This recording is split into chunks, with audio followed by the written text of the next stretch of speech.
观众朋友大家好，欢迎收看《村民太飞》，我是陈美珍。啊，了所采非常呢，迄种南投县埔里镇嘅市中心哦，这么大最下面呢，因为到今年2月份的时间发现到了，种个埔里地方的空气品质啊 ，PM2.5稳定度啊，大概全台湾的头3名哦，故说咧空气品质係非常唔好嘅哦。故說咧，埔里嘅後山後水變做係埔里嘅後山後水，空氣當垃圾啦吼，空氣好骯髒。乜解原因造成你埔里嘅空氣變做暗污染、暗嚴重呢？到4月18號嘅時間呢，埔里鎮發現全台灣體重嘅反 PM2.5太有限哦。那全整個民眾提出來咧反對啊 PM2.5，到底乜解 PM2.5？埔里鎮唔係發展無嚴重嘅工業能源，或有嚴重嘅空氣污染，到底喺埔里鎮？自家本體所產生嘅一些外圍所曬落來嘅呢，韓國咧咁喺埔里鎮但同嘅問題，也係一個全台灣都面臨一個共同嘅難題呢。像地下行業人嘅發動中心入邊度，向在地民眾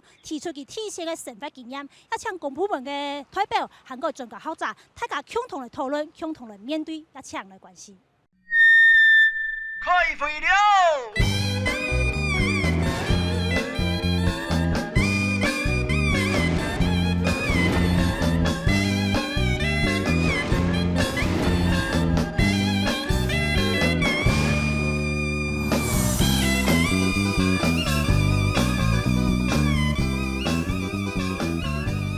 我们在这个梅雨封面到台湾的第一天呢，来到了埔里来讨论 PM2.5到底对埔里这个好山好水的小镇造成什么样严重的影响。马上为你介绍现场来宾，曾经担任2任埔里镇镇长的立法委员马文君马委员，你好。大家好。好，谢谢。第2位来宾是中国医药大学健康风险管理学系的许惠聪。主持人、各位来宾，大家好。好，那第3位来宾呢是埔里基督教医院的院长陈恒长，陈院长你好。主持人大家好。第4位来宾呢是我们环保署空气品质保护及噪音管制处的陈显亨陈处长。主持人各位乡亲大家好。好，最后一位来宾呢是我们在地的南投县环保局的副局长林荣如林副局长你好。主持人还有各位乡亲大家好。好，其实埔里过去曾经是被评鉴为最适合人居住的地方，也有很多的人想要到埔里来 long stay 退休之后都想这边买一块地享受好山好水好空气那可是呢，却在今年的2月份呢，埔里在这个环保署所公告的这空气品质的这个 PM2.5的这个网站资料里面显示呢，居然进入全台湾空气品质最差、PM2.5 浓度最高的前3名哇，这一点让所有的埔里人都吓坏了什么时候好山好水的埔里镇变成好山好水、空气好肮脏的埔里镇？到底是什么原因让埔里变得这么样的糟糕，空气品质变得这么差呢？我们想，我们先跟着记者月华的报道来了解一下。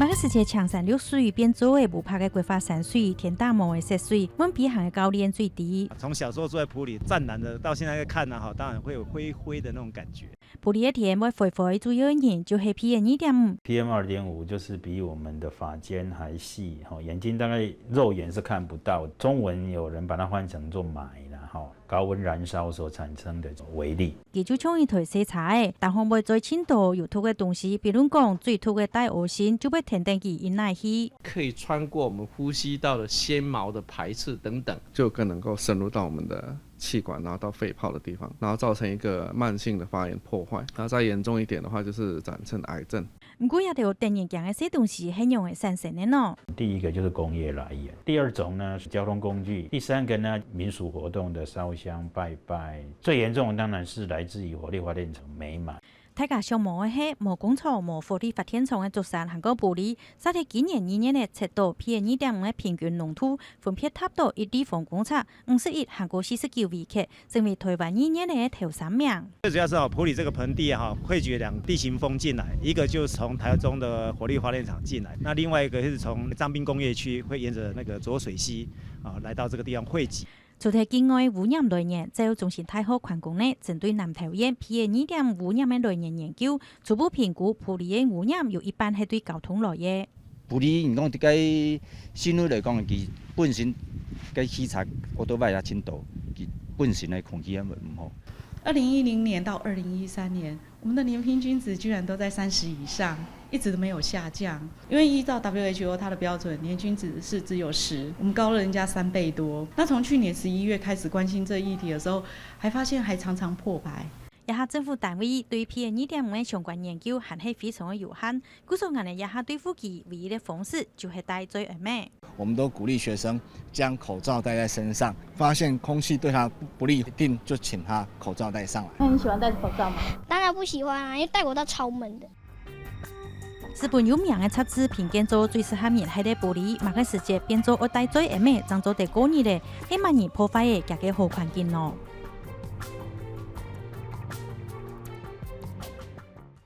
好，刚刚新闻影片讲到这个 PM2.5，它是一个载具啊。那 PM 也许讲就是它可以漂浮、会悬浮在空中这样一个特性。那2.5呢是指它的大小了哈。埔里这个地方，我们刚刚讲它有2个地形风嘛，从北面来的就吹这个西北风的时候，就是台中火力发电厂；吹西南风的时候，南边上来的可能是这个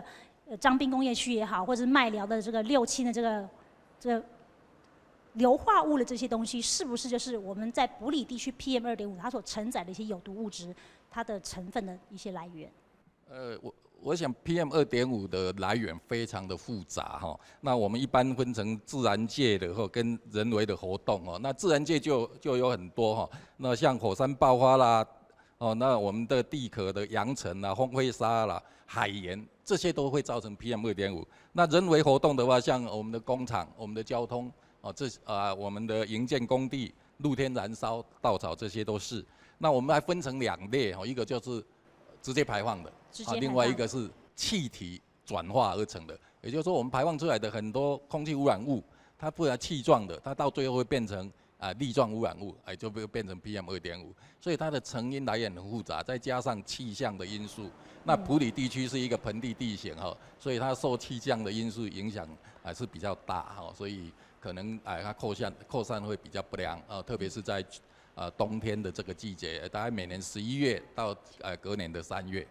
好，其实我们知道我们在中华民国在民国64年，距离现在40年前就已经有所谓的空气污染的防治法了。可是，一直到前年，就是101年的时候呢，才开始来监测所谓的 PM2.5。当然，过去可能 PM2.5这个算是比较新兴的这种空气污染物，过去可能不存在，或者说存在的量比较少数，对人体影响不是这么大。但是无论如何，101年开始呢，我们的这个环保署开始来监测 PM2.5在空气中的这个浓度是怎么样，它也定出了一些标准，告诉我们说，在这样的标准之下，其实大家可以来放心的到外面活动，或者说在这样的标准之下，其实你就应该要做好健康的自主管理了。我们来看一下这个标准哦。目前看到的是每立方公尺的浓度，如果说每立方公尺都还是在35这样的状态下的话呢，相对是比较安全的了哈。那我们再看到中级的部分呢。这个每立方公尺的浓度来到了58的时候呢，其实就是已经是到了一个中度级了。这个时候，如果说是有这个心肺功能不好啦，或者说有这个气喘过敏、鼻子会过敏这些人呢，可能你在外面活动的时候就要注意咯。到了这个70甚至超过71以上，就是非常危险级，不管是任何什么样，即便是一般的平凡人其实你在户外活动的时候，都应该要注意你的身体健康的这个风险哦。那我想请教一下我们的陈院长，就是说，我们把它变到数据化来看，好像都跟我们隔了一层哈。那我们可以讲吗？就是说，什么样的浓度下去做什么样的事情，这样的判定是标准的吗？埔里基督教医院也有做了一些一些这个统计，是发现只要 PM2.5 高的时候，就是这个门诊人数会增加，或是过敏性鼻炎增加的时候。简单的讲，一年当中除了夏季下雨比较多的时间以外，都是偏高的。这样的一个迹象显示，就是说，譬如说我们即使在这个官方的这边的都会建议，就是说，也许在这个一般正常的这个呼吸系统功能的话，影响除非说比较高的话，影响不大。但是如果特别是小朋友，特别我们胸腔科医师说，人的这个呼吸系统的这个成熟度是差不多可能要17、18岁才成熟的。在这为什么幼儿越来越多的人会有这些过敏性鼻炎，或是过敏症，或是说这些气喘的问题，所以他可能耐受度比别人更低。所以我们在定那个标准的时候，其实应该要从老人跟小孩最需要保护的2个族群来定的话，恐怕才是比较理想跟妥当的。我想标准就是要提醒大家注意，但是最重要的还是去溯本求源，如何去把上游改善，让它更低。所以大家就都可以有更好的一个空气呼吸。这个是世界卫生组织在2005年所公布的空气品质的这个准则哦。当然，它后来在公布新的，所以这是它过渡时期的标准，这样子。就是说，每立方公尺呢，达到了35微克的时候呢，它的这个死亡风险呢就会增加15%了哦。那只要是超过每立方公尺是10微克的时候，其实已经是这个长期暴露 PM2.5 最低水平了。那也就是说，只要每立方公尺它的浓度来到10微克的时候，其实就已经有长期暴露的这些风险，总死亡率这些都已经会增加了。可是现在台湾的标准是15哦，好，是多了大概有1/2啊，50%这么多哦。那我不知道我们委员怎么看，就是说是不是我们的这个标准定得太宽松了，相较跟这个世界卫生组织比起来就太宽松了。那就政策面来说，其实有些就像主持人刚刚提到，过去可能我们的空气品质都还不错，大家没有正视到这个问题。那现在它已经严重影响到我们的健康还有整个生活的状态。所以如果说在政策面有需要修订的部分，我相信其实在这个部分，今天我们相关的我们陈处长也在哈，还有环保局，其实我们在怎么样修订现在的一些法令，或者怎么样让民众更重视，尤其是政府怎么样来做改善，我相信这个我们可以做立即的检讨，甚至应该有更高的标准，让大家一起来努力来改善。好，埔里的空气就是 PM2.5 的年均值呢，都维持在30微克以上哦。那到了去年呢，年均值达到35.，就是35.3微克哦，是全台第7高哦。我们都觉得不是应该要在那个什么石化工业区啦，或者是说那种烟囱管很多地方，那埔里发展无烟囱的这种服务业、观光业，怎么会是全台第7高？吓坏大家了哦。那再来看到是说，其实呢，埔里现在也有这个一群妈妈们，然后跟埔里的乡亲组成了这个反这个空气 PM2.5 这个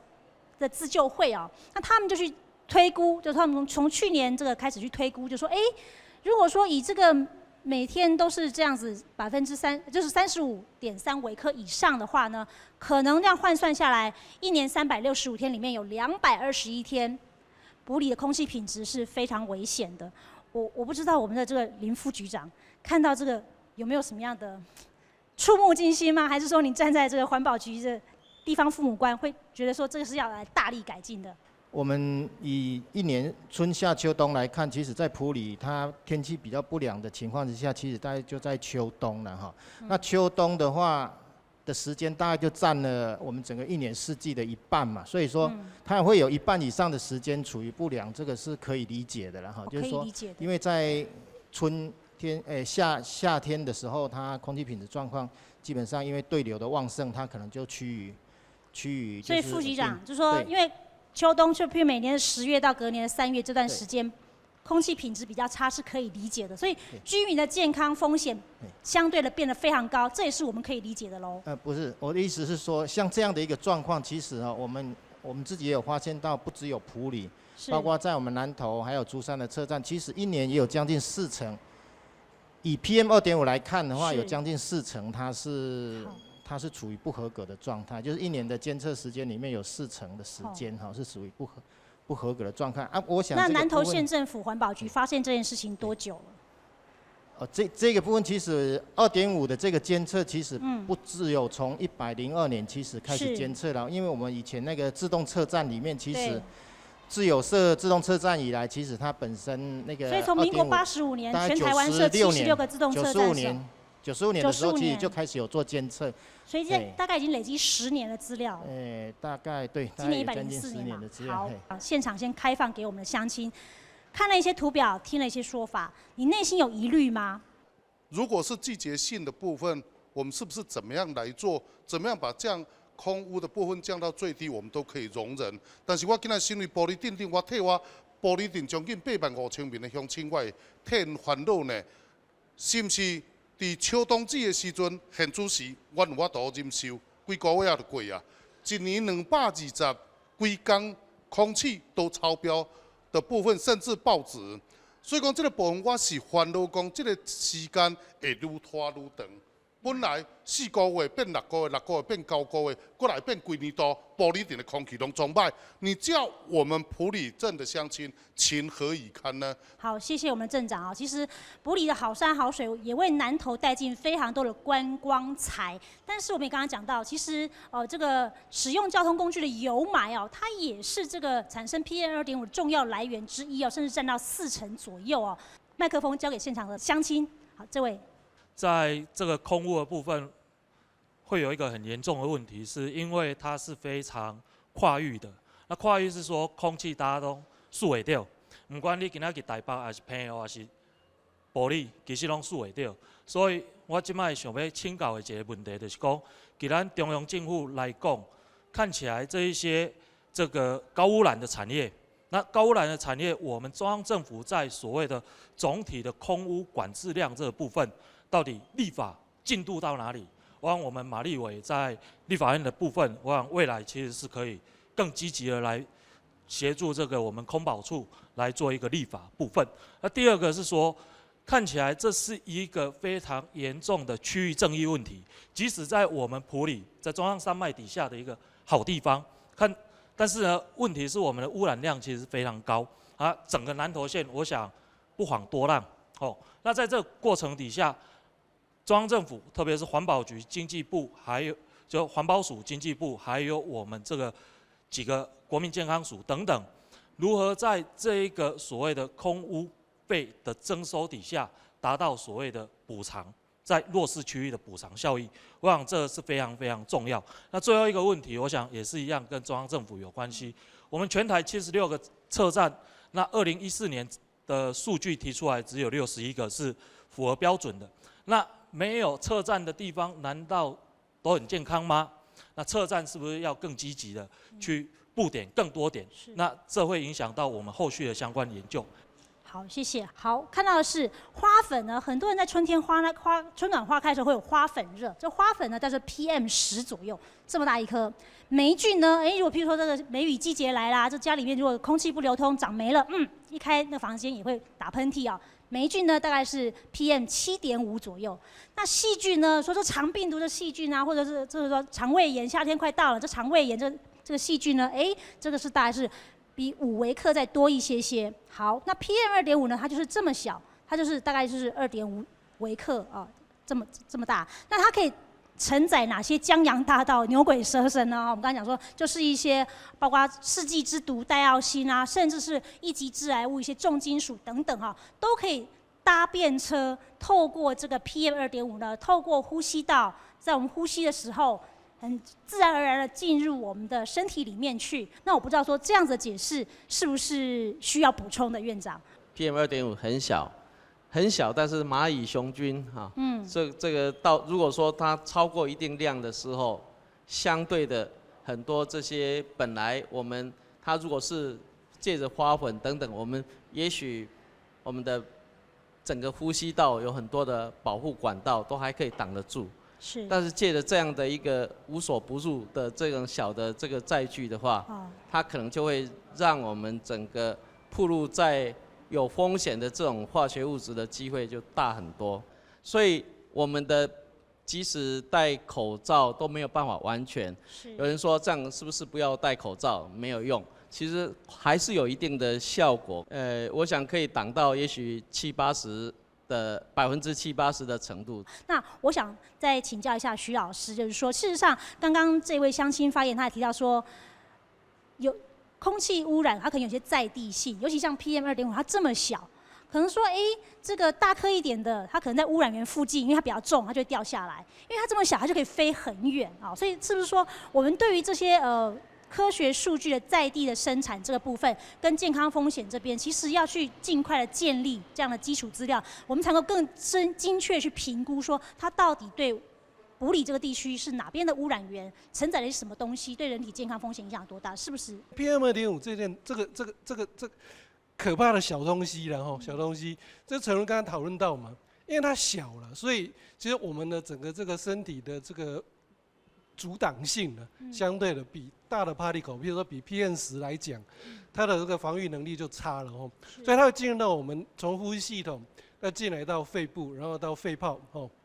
肺泡，那肺泡以后就穿过血管壁，所以就变成是血液循环系统去了，所以这个东西就变成带到身体各个组织器官去了哈。其实重金属哈，它吸入到身体部位里面以后哈，它是一个叫做氧化压力的这个 initiator 啦哦，它是一个促进氧化压力的一个来源的哈。那我们都知道说，暴露到这些有氧化压力的来源的这些物质成分以后，然后我们的身体啊。就开始会形成所谓氧化压力的不平衡了，不平衡哦。那不平衡的结果以后呢，譬如说这个抵抗氧化压力的能力变差哦。那所以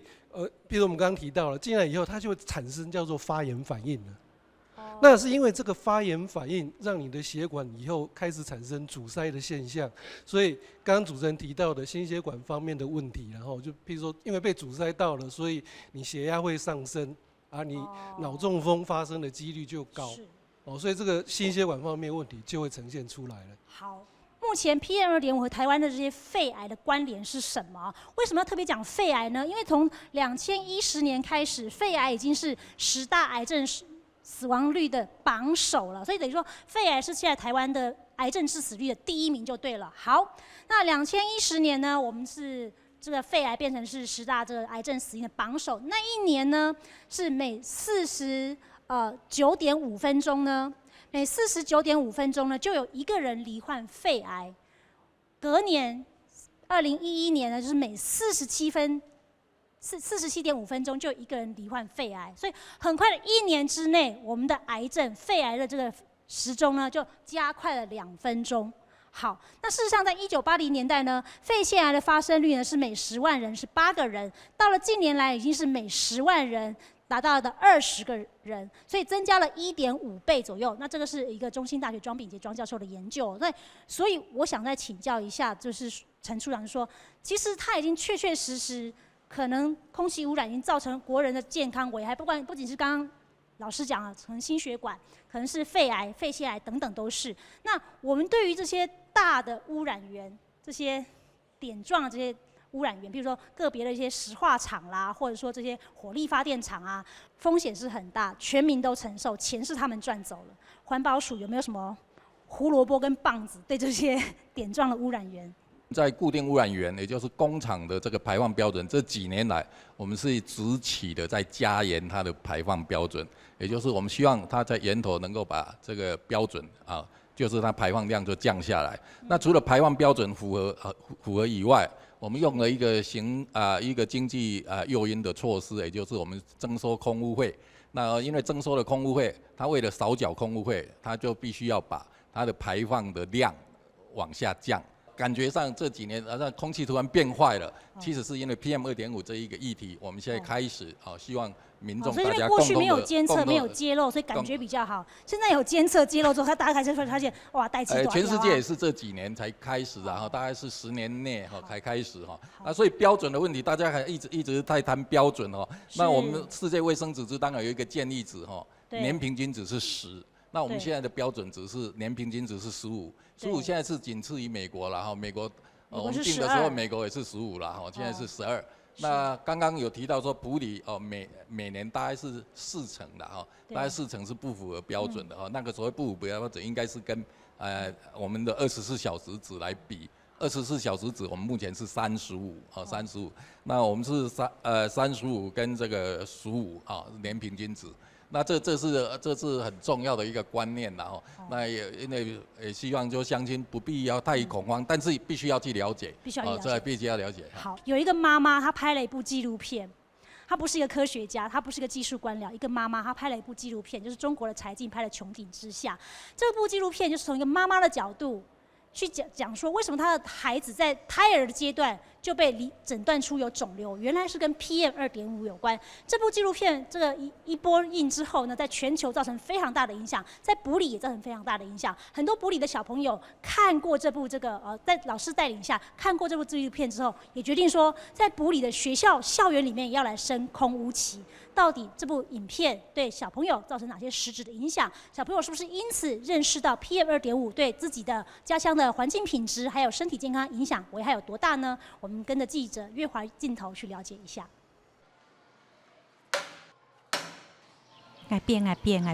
变。现在的时间是9点，细悬浮微粒的 PM2.5 指数来到4，所以立即的做更换。也是最近学校的最时行的空污器，学校明年只有空气品质的好坏，用绿色、黄色、粉色、紫色来提醒学生的也下空气的好坏。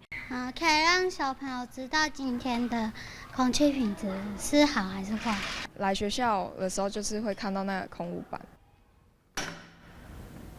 我最不喜欢看到这一张牌子。紫色墨水雾色代表空气当中 PM2.5 的浓度已经达到环保署天的70级最高级。如果是黑色的话，那我就不会出去来玩。我看到红色的空污牌，我的鼻子就会痒痒的，然后一直打喷嚏，然后眼睛也会很痒，然后会红红。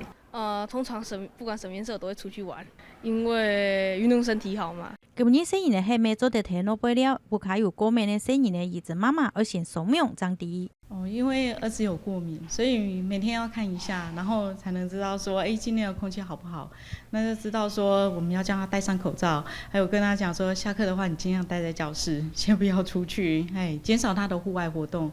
PM2.5同过敏的引起还没有直接的关联哦。卫生署那边 PM2.5 的资料有限啦，我们也调了这1-2年的埔里的趋势哈。那我们会发现到你看它在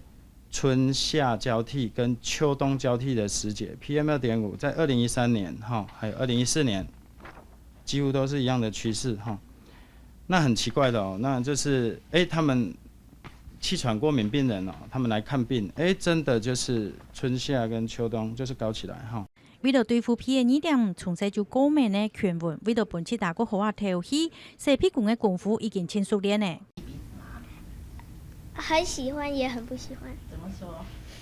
洗鼻子会很麻烦，不然可是洗完鼻子都很痛嘛。当太太的生意呢，本来都好听到不了，因为一下连今年好好调戏的权利也冇为喏。一次弄在空气当中的 PM2.5，为每连生意呢，慎重韩国学习的权利也少这位喏。好，小朋友真的很可爱。影片当中有小朋友说，不能出去玩是很难过，但是我还是想要出去跑跑跳跳，因为运动身体好哦。看到小朋友因为受到空污期的限制，没有办法在外面自由的、开开心心跑跑跳跳。身为家长，你有什么样的看法？你对政府有什么样的建议？请举手发言好吗？其实我们埔里空气这么坏的、这么糟的原因有一半是我们自己在地的因素啦，一半是外来的因素。我们要求我们乡亲尽量咱塑胶类的物件拢总唔通烧，咱庄脚或像等下要像阮来教授讲，塑胶类的物件，包括保丽龙这烧落去，对咱人体的危害有偌大？真正咱庄脚这个问题若无重视，咱即个宣导了后，希望是会当有法则。你若有法则出来无用法的，咱庄脚烧这本数问题无法度改善。咱埔里空气要改善嘛是有困难啦。咱家己先做好了，外在咱再搁请咱立法委员来帮咱讲，找咱这火力发电厂，也是咱这六轻台塑这外来因素，咱再搁来改善。我祝望讲大家咱共同努力，为咱埔里大家共同来打拼，感谢，谢谢。好。那这位大哥，这位家长呢，他讲到了一个重点啊。其实我们刚刚这个埔里的育英国小师生们他们对于 PM2.5 的改善的建议，其中第3项讲到，减少燃烧稻草跟金纸可能是这埔里地区的公庙的密度是全台湾最高，所以这个不管是烧金纸也好，放鞭炮放冲天炮也好，迎神赛会的时候使用也好，或者说烧这些农业废弃物，什么茭白笋的壳啦或稻草也好，其实就是已经被小朋友列入了那我想要请教说，有没有妈妈们，刚刚是位爸爸？有没有妈妈告诉我们你们担心是什么？好，这位妈妈。我家儿子也常在埔基看医生，他前一阵子我们刚回到埔里的时候呢，他已经吃了1年多的那个中药了，因为我们也担心西药的影响。那时候医生就问我说：“有发现他的情况大概在哪时候会达到一个高点？”我说：“有，我们家的对面茭白醇田，他只要一烧，他就开始不舒服。所以刚才提到的一件重要的观念，的确是对的，烧。露天的燃烧或者工厂的燃烧排放出来的这些，对孩子的影响都很大。所以我们一直很希望能够大声疾呼说，减少燃烧，减少这一些排放物，然后让我们的空气变好。谢谢这位家有过敏的妈妈提供我们她生活当中第一手的观察。其实她刚刚讲了很多的污染源，没有发现其实每一个人不只是企业而已哦，不只是这个所谓的这个财团或业者而已哦，好像每一个人多多少少都有一些 PM2.5的贡献度哦。我想我们先休息一下，广告以后我们继续来讨论，怎么样从每一个人做起，怎么样从政府部门对企业的课责做起，我们来改善全台湾的空气品质。广告以后马上回来。好，我们现在中场休息时间，那我们是不是拍拍手欢送一下我们普京的陈院长好不好？因为他有公务在身哦。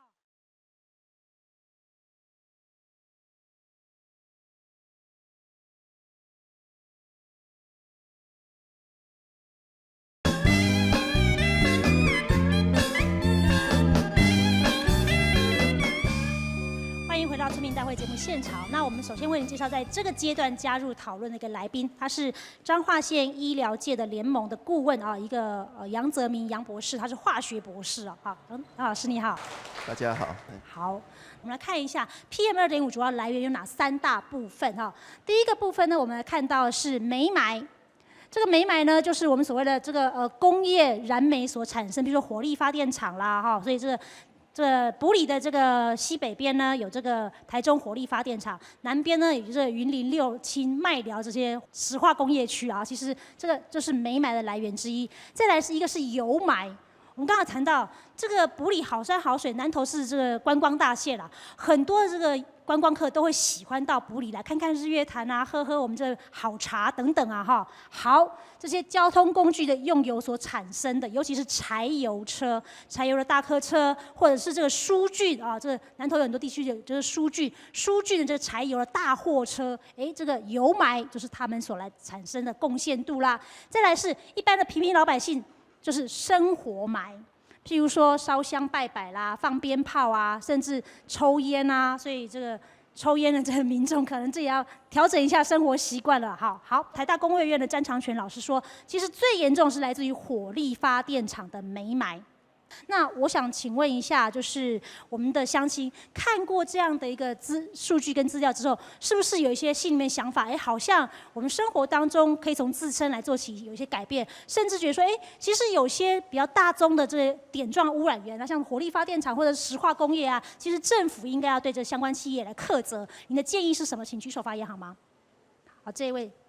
如果我今天要问说，我们对于我们看到有那么多的污染源的来源，那我就会想到一个例子哈，在4月初的时候，在西安路有一个老农，他在烧稻草，烧了一大堆的稻草，才烧一小块而已，哇，警察就过来了。后来有没有开单或劝导我不知道，但是后来老农就那一堆稻草就留在那里了啊，警察也帮他扑灭了。哦，当然这是一个污染源，但是我们可以知道。从现在各种数据哦，我们包括刚刚讲的我们的火力发电厂或我们的六轻那些烟囱，当我们民众感受到公权力来，我烧一个稻草，公权力可以进来，但是一个这么可怕的东西在那里的时候，六轻398根烟囱，政府先拿它没有办法。那我们的环保署、我们中央的民意代表，甚至我们在座的这些为我们喉舌或者掌握公权力的人，他为什么都没有做出让我们感受到说，哦，对，他有在拯救我们。这我觉得这是一种权力的相对剥夺感。是。那我们当然不是说啊六轻全部拆掉，或者是说我们不要火力发电厂，因为我们都知道台湾那么少。但是是不是我们的业管单位、我们的中央代表，是不是能够去要求他们把标准提升，做更多的防护措施？是。那我觉得这在心情上，我们对在座很多是搬不走的人。搬不走的人，那他们会，那再去要求自己，我觉得于情于理才说得过去。好，谢谢。那我们马上就来问我们这个陈处长啦，就是说67的398根大烟囱，一年365天24小时都在排放这些石化业、这些硫化物、这些化学物。其实最近中部有6县市就提出禁烧石油焦与生煤嘛，哈，那这其实是可以大幅的下降，大概80%甚至到90%的这些 PM2.5的产出量啊。那您觉得说我们对于这些大型的企业或石化业的课责，这个部分空污处、空保处有没有什么样的实际的作为？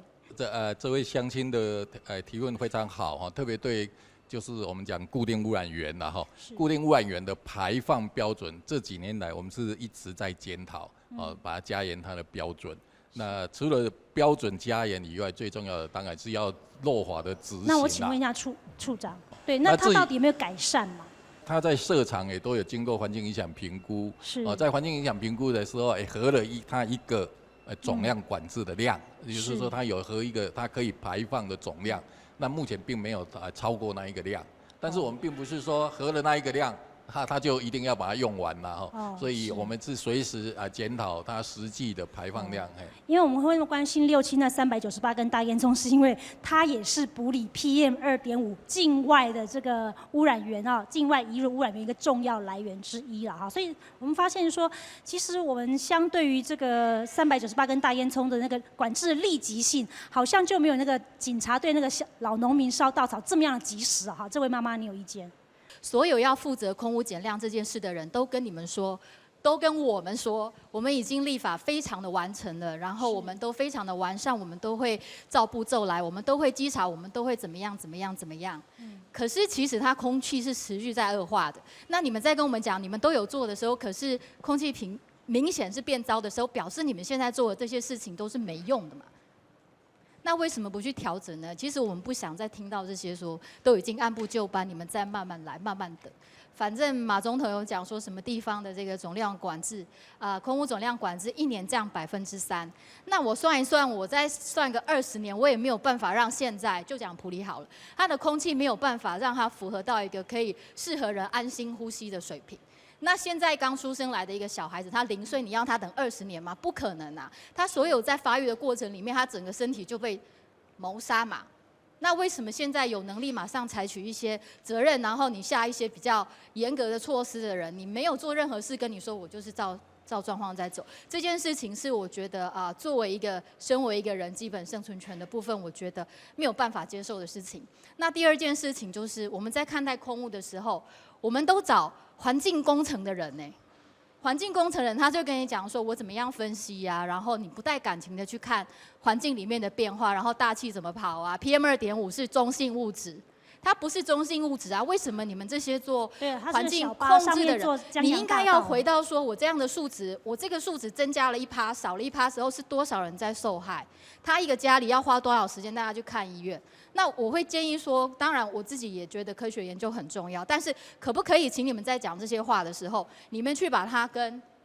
健康保险局，或者是说跑医院的这些人、医生、妈妈，想说你们这些一点点的时候是几百、几千、几万个家庭在受苦当中。好，谢谢啊。那刚刚我们也提到说，为什么我们会这么关心那398根67的大烟囱啊？因为它的确是一个很重要的一个污染源哦。那其实，在4月14号的时候呢，中部6县市呢，他们的整合起来，呼吁这些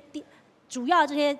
污染源固定的污染源呢，要来禁烧生煤跟石油焦哦。那就是说，这个可以大幅的降低这些 PM2.5的污染源的生成啊。可是这个时候呢，我们看到中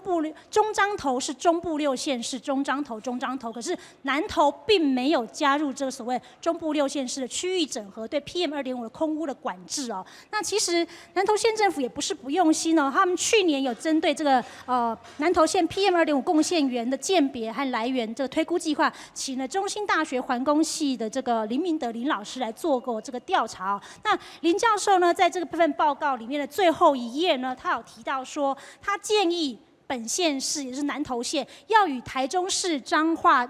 县中部空品区的县市，还有云林苗栗等等的邻近县市来合作，才能够订定更有效的、更大尺度的解析污染来源，还有跨县市的管制策略。为什么南投县政府在中部这个6县市跨区域要来整合、来管制 PM2.5 空污的这个会议、这个签署会议里面缺席呢？报告已经做了，建议也给了，为什么南投会没有在这场里面去签署这个部分？我想这是一个误会了，我们有去了哈，但是我们前面去的是参加一个公听会的 PM2.5， 你没有签署那个公约嘛？对，我们没有参加签署啊。事实上我们到的时候时间也县长你说他不要签署，不是这个意思，嘿，不是这个意思。但是我们意向上哈，绝对是支持这样的一个这种燃烧生煤了，因为生煤毕竟比那个目前像一些重油啊，现在锅炉它烧重油的话可能会更环保哈，那个部分，所以我们也支持说，那个生煤当然能够变成重油，或者是甚至更干净的天然气，那最好。那我想问一下杨老师了，如果说中部6县是一个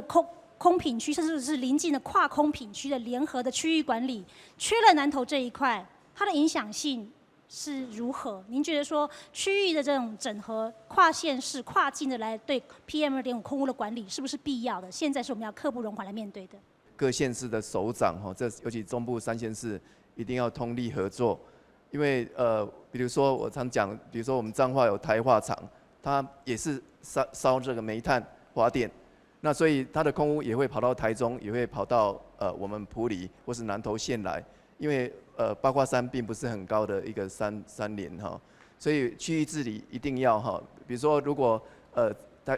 彰化人也不管，那风吹过去台中，那台中人无法管到彰化，那就完了。那比如说台中的燃煤这个火力发电厂是全世界最大的，它不止空污飘过来，它还把煤灰丢到我们彰化的海边，所以我们彰化的县长一定要去参与这样的一个这个区域的治理。那但是我们也来看到，就是说，这个里面有一个很重要的来源是油霾，交通工具用油所产生的。那我们知道，其实呢，在南投县请这个林明德教授在做的这一份这个南投县的 PM2.5 贡献来源的时候，他其实也讲了，不管是在线状或者是在面状的这个污染源里面，柴油用的大客车或者是大货车，都是影响非常重要的一个来源污染源。那我就不知道说，我们的环保局看了这个资料，去年的12月26号写出来，到现在已经快要好几个月了。你们是不是已经对于这些柴油的这些载具，有一些地方自治的环保的法令已经修订出来了，规定他们要装空气滤净器，或者是说尾气的这些器具，来改善这些柴油车的空气排放，是不是？柴油车这一块的管制哈，其实例行上其实传统都有在做了。大家如果有注意到，其实我们在做目测判烟，甚至柴油车在路边通知倒检哈，这部分其实例行都有在做。那目前比较急需要再加强的，就是说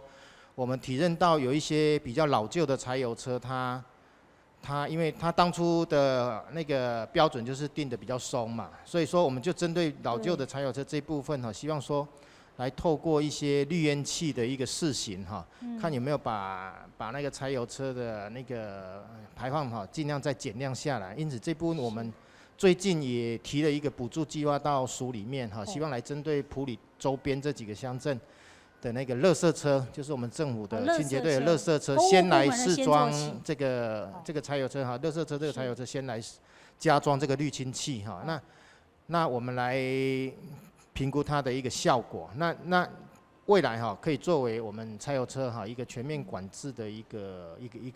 依据跟参考。好，那我再提供一个数据，这其实是来自于这个我们埔里这边的一个数据哦。其实埔里的小客车跟自用车有29802辆。重机车有47578辆，加上轻型机车10万辆，加总起来1万多辆，加总起来是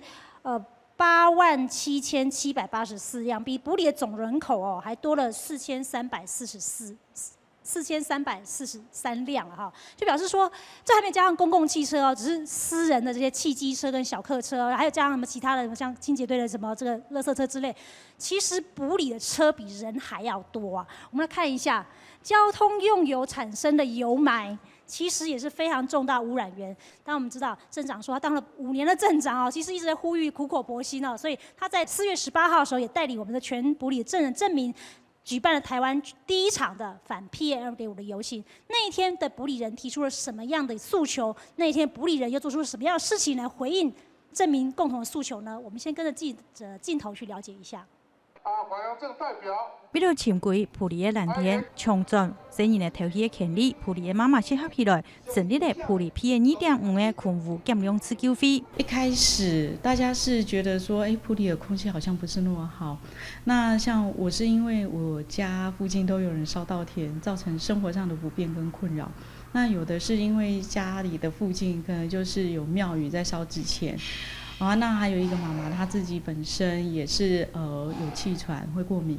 那后来聚在一起提到这些事情的时候，就开始找资料。为了引起大家注意，4月18日自救会同埔里镇公所韩国当地的民间团体共同行上街路，同时提出实态诉求，希望用万爱清新的空气得到大家认同。我们是不是不要烧金纸，不要烧香，以及庙会庆典的时候不放鞭炮，不在田埂里来烧稻草、烧甚至垃圾等等。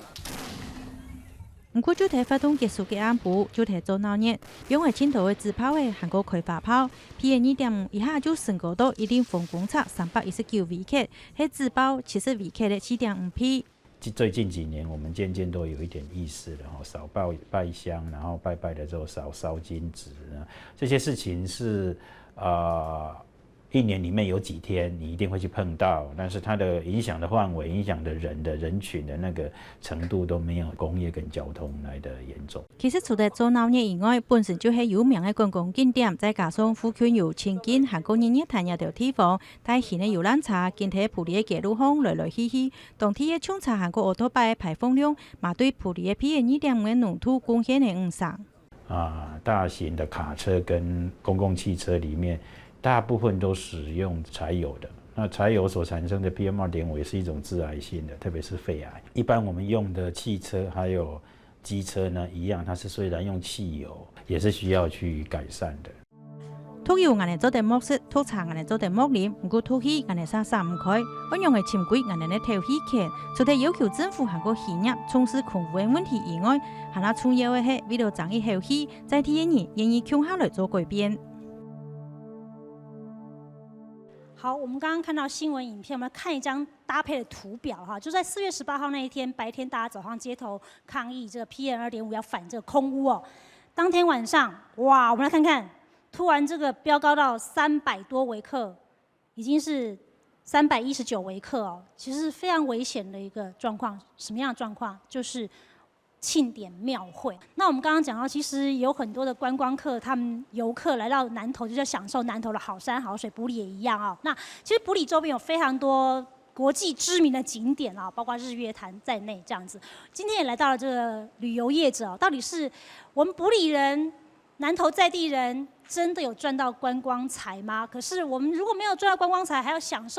去享受对这些观光所带来这些空气品质的污染，这些柴油大客车一车一车再进来，这么多游客排放了这么多的这些 PM2.5的这些空气污染的话，难道是值得的吗？我们赚到了观光财，真的赚到了吗？还是说我们失去了健康很宝贵的这个部分？我们请这位大姐，旅游业大姐跟我们讲一下您的观察。如果说今天我们的伤害可能不是1天2天，我不可能今天来到南投埔里玩，就1天2天我就生病了，就怎样了？不会嘛？但是呢，这个网络是很恐怖的事情哈。就有在游行之前，我们埔里游行之前，因为我是导览解说协会的理事长，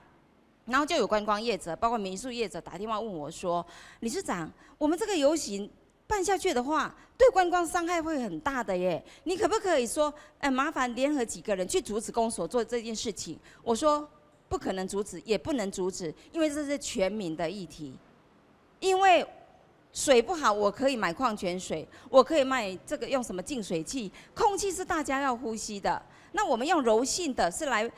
以埔里来讲呢，它绝对不是最糟。我们邻近的，不管竹山、不管鹿谷、不管南投，或者甚至云林，包括台中，我们都面临是同样的问题，哈。所以呢，我们是认为埔里只是因为勇敢发声。那在我们的这个埔里的，不管是境内或境外的污染源这么多，境内的我们有没有在改善？有我真的很高兴，是我们这是礼拜六嘛，埔里的公庙啊。埔里的公庙，他们就没有这样子，像过去以往沿路的一直在放鞭炮这样子，他们只是在游行的出发燃一个骑马炮，之后呢就是可能有遇到店家有释放一点烟火，他们就去制止。对，有没有成效？有成效的。所以我是认为说，观光来讲，如果是以一个媒体这么样的一直在渲染的话，当然会有伤害。因为有朋友说，哈，你们空气这么哈坏哦。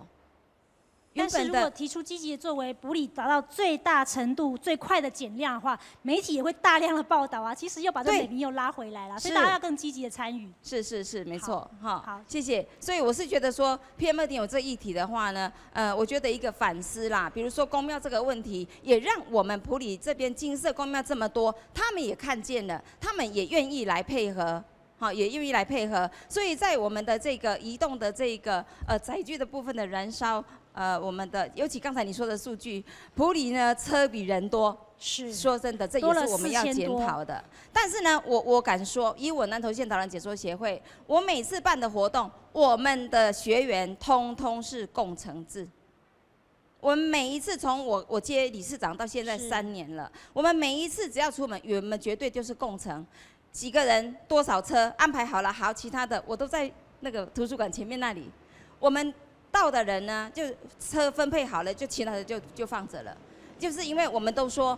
环保的事情是要全民一起来，啊，节能减碳是，所以我觉得这个问题应该是大家一起来努力。谢谢，谢谢。我们最后再来看看育英国小埔里的小朋友，他们提出来对 PM2.5改善的建议是什么？我们再来回忆一下。戴口罩，这个刚刚院长有讲，有待加减有效哈。那减少外出，那其实在室内如果空气这个流通，门窗打开来，室内室外空气是一样糟糕的。好，那减少燃烧稻草和金纸。刚刚这位大姐讲说，其实这些埔里啊是全台湾公庙密度登记有案的公庙密度最高的地方。好像经过这个游行之后，好像已经开始有在改善了。这个不错，要给他这个拍拍手哦。好，骑脚踏车减少石化的空污，那当然这周边区域的路网啊，低碳的这些载具的政策配套要做出来。再是广植树木吸收2氧化碳，好，那这个造林政策砍大树种小树，在南投也是经常看到啊，所以这个部分其实也是要来存疑的，就是说是不是政府其他部门的作为，它其实也让这个部分的功效变少了。最后一点是小朋友说。公务体系要认真的把关，要监督工厂排放过量的废气。好，我们就来回应我们的未来的主人翁小朋友。那我们从这个处长开始好了。我想这几个建议都非常好哈。那个空污法的修正当然不是在我这边，然后当然我们立法院我们如果你们有积极意愿的话，那其实最重要的还是积极的把关呐，就是源头的减量，积极的把关。是。那我想请教一下许教授，就是说是不是像刚刚讲，就是说其实整个环境的这个总量可能都已经超标了，我们已经应该要看，如果从这个目前的状态看起来是要停止开发了，不能够再有容许新的开发案了。那是不是说事实上开发还是可以进行，但是我们可能要有更好的控制跟管制的这些技术或器材必须要进驻，才能够降低健康风险，是这样吗？世界卫生组织刚好就在上一个月4月28号，他在以色列的海法就召开一个欧洲国家53个国家的这个聚会，然后让他们做一件事情，就是他们去评估说这53个国家每一年空气污染造成的经济损失大概是多少钱呢？那估算出来结果是每一年大概就是平均美金是1.6兆美金呢，换成台币大概49兆了，49兆每一年哦。空气污染造成的损失是49兆了。那假设说用等比例的角度来看台湾呢，就台湾如果也是算欧盟其中一国，我们去跟他们平均看一看，然后我们是不是差不多也要有1兆台币的损失？那这个数字是我们要的吗？是我们乐见到的吗？所以，台湾的数字我不知道了，所以我不敢乱讲。但是以国外这样的一个经验来看，它确实是一个需要大家去仔细思考的议题了。就是不能只看到得，也要看到失，而且失也要被精确计算出来。对。最后我要请教的是我们的马委员，埔里乡亲对你都会有很多期待啦，哈，就是我们在空污法修法上面，是不是真的要做到我们要有总量的管制，甚至就是对于这个开发部门的经济部这个部分要有做一些调整，好，不然的话，我们一再对经济让步了20年，事实上，刚刚教授讲的。我们失去的也许比我们得到的 GDP 更多，只是没有人把它计算出来，我们不知道而已。我认为其实对埔里或者甚至对南投县不尽公平。比如说像火力发电厂的回馈金，其实南投县应该是0。那埔里其实很明显的，包括南投，其实我们很明显的受到这样空气的污染是很明确的。那乡镇公所或者县市政府，其实在